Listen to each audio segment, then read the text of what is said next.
माझं नाव माधव कृष्णा बागुल, कसबे वणी, तालुका दिंडोरी, जिल्हा नाशिक. मी इथला शेतकरी 419 गट नंबर. हा 1 तारखेला याची छाटणी घेतलेली होती.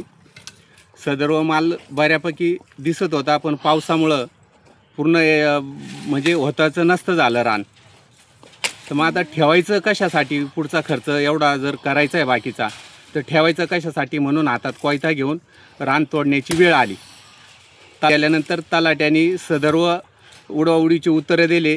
पंचनाम्याला काय आता मुदत संपून गेलेली आहे, एवढा वेळ काय करत होते? प्रत्येक शेतकऱ्याला कळतच नाही केव्हा तलाट्याकडे पंचनामा होतं.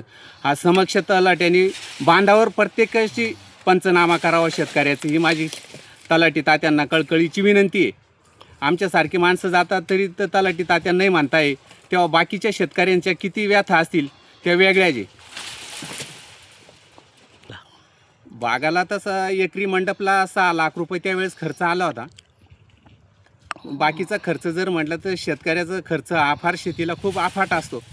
त्या खर्चाची तुलना करता येत नाही आणि त्याचं मूल्य पण माफ करता येत नाही खर्चाचं. शेतकरी एक खताची गाडी घ्यायची असली तर किती पैसे लागता, काय लागता, मजुरी, नुसती एक खरड छाटणी करायची असली तर एकरी 6,000 रुपये खर्च येतो.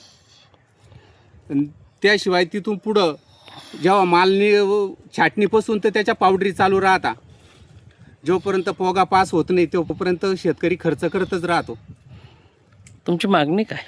माझी तलाट्याला एकच मागणी आहे का ज्याचे खरोखर प्लॉट गेलेले त्याचे खरोखर पंचनामे करावा तलाट्याने, बांधावर पंचनामे करावे.